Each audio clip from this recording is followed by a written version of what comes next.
May the words of my mouth and the meditations of our hearts be acceptable in your sight, O Lord, for you are our rock and our Redeemer. Amen.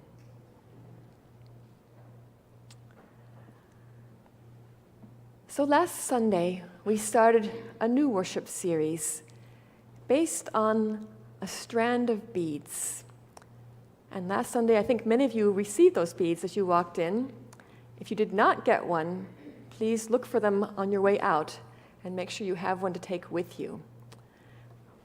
We're looking at these strands of beads over the coming Sundays. Last Sunday, we looked at the first one, the gold, smooth, round one at the top. That one represents, for us during this series, represents God. God is smooth and bright and first. We want God to be first in our lives.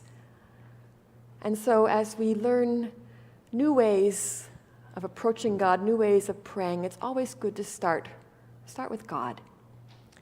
Last Sunday we talked about how we should not worry, but instead pray.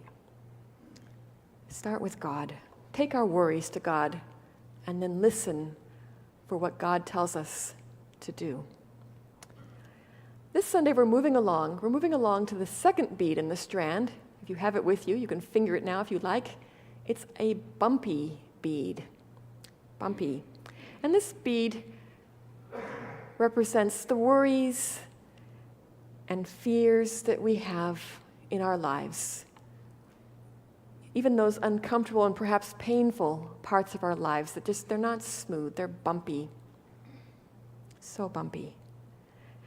Today I want to reflect on those bumpy places in our lives and think about letting go of them.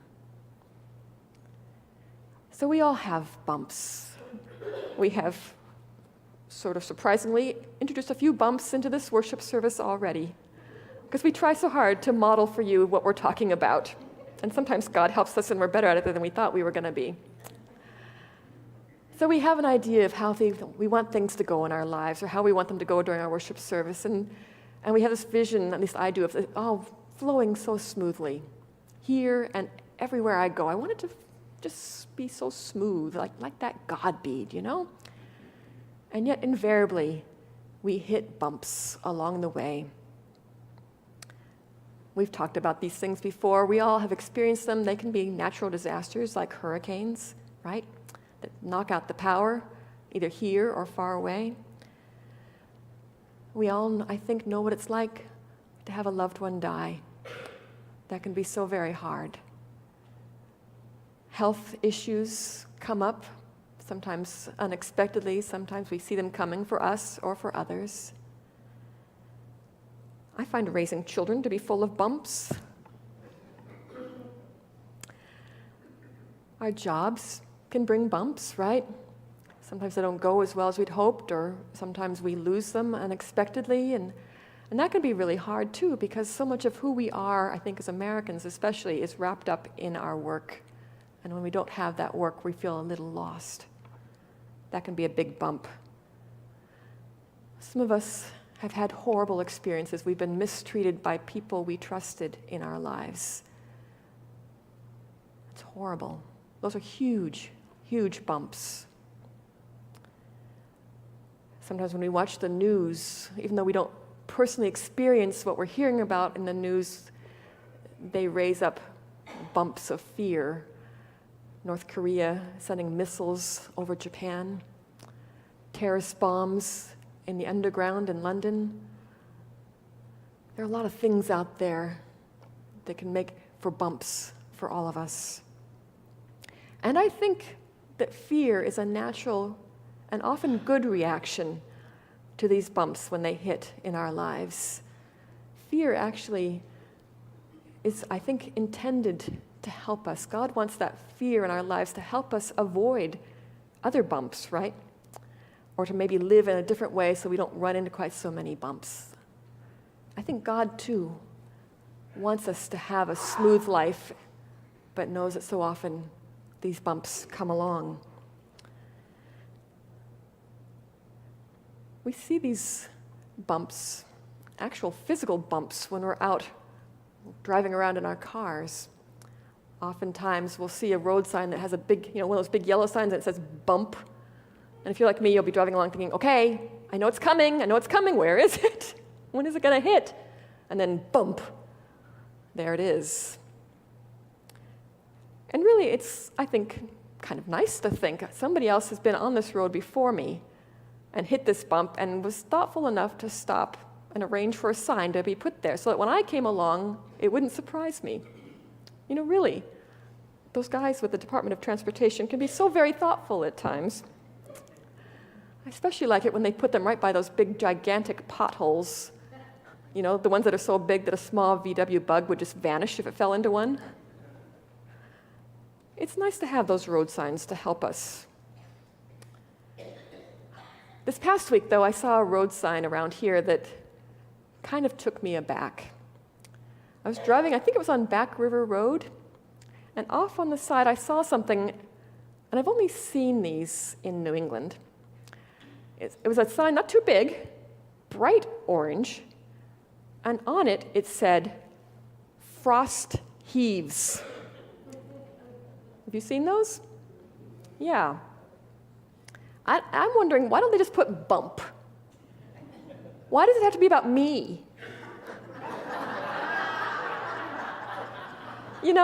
It's embarrassing to do something stupid. Why do they have to publicize it for everybody else who comes along?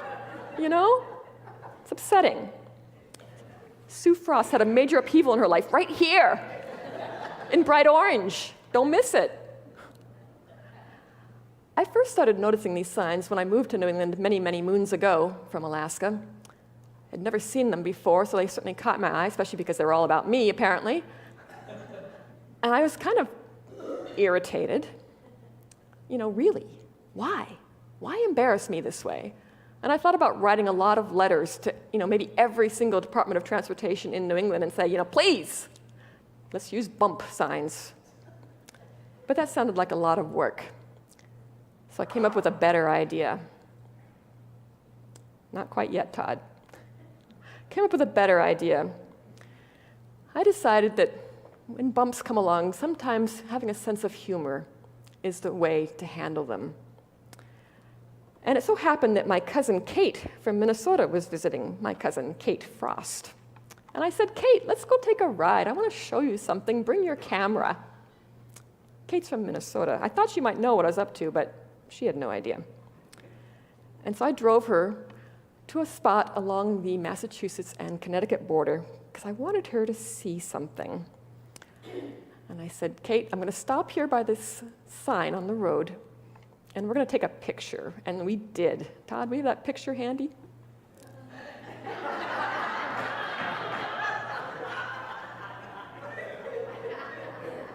It's true. Frost heaves. Dry heaves, you'll be glad to know.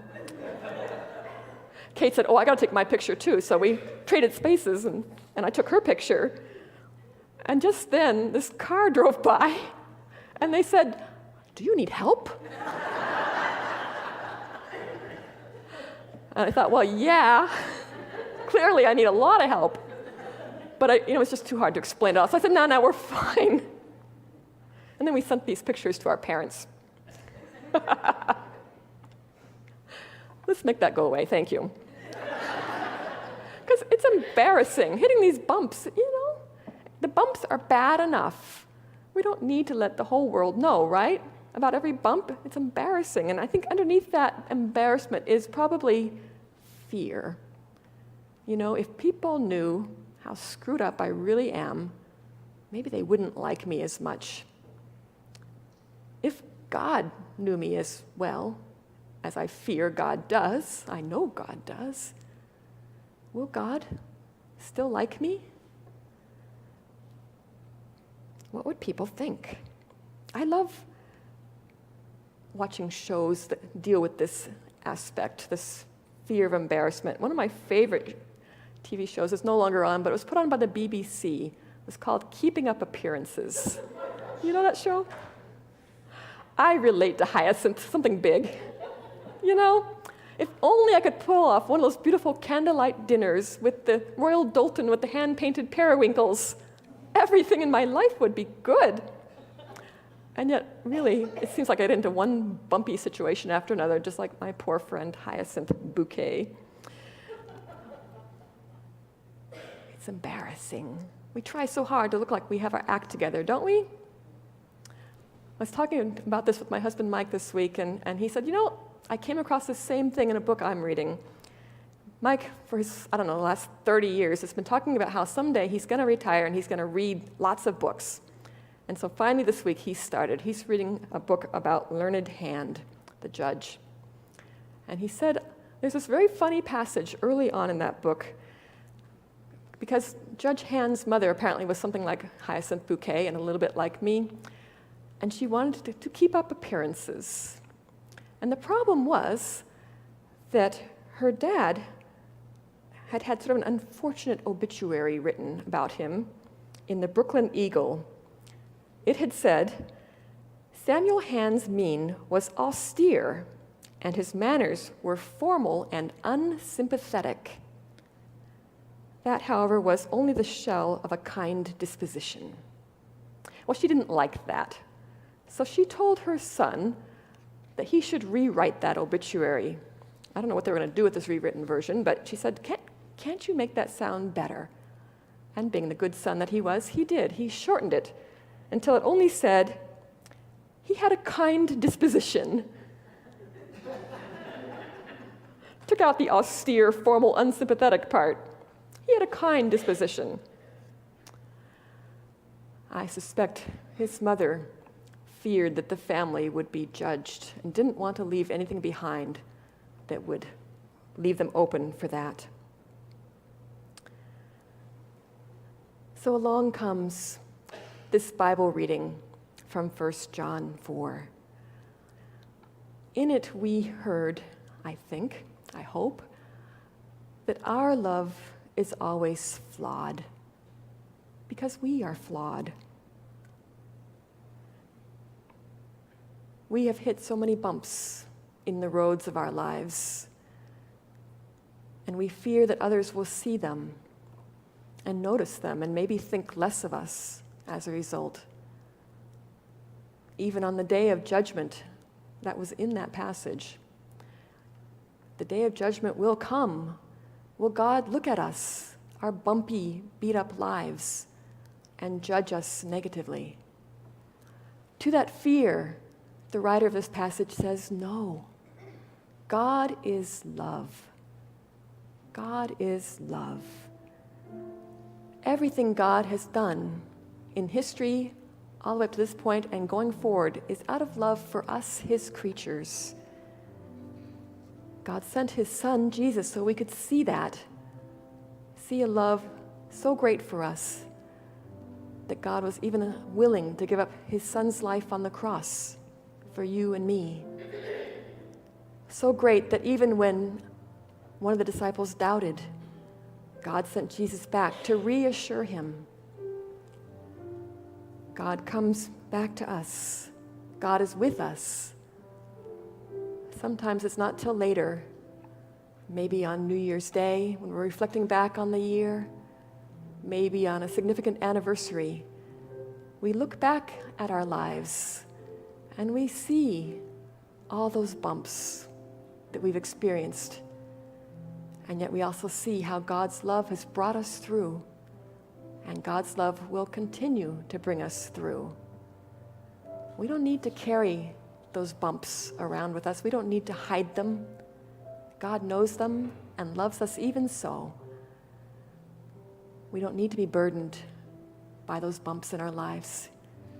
Sometimes we need a little extra help from somebody to get them off our backs. Sometimes we just need to come to church, think about those bumps, and say, you know what? God doesn't want me to carry those bumps anymore. I'm going to give them to God. I'm going to give them the heave-ho. I can heave. You can heave.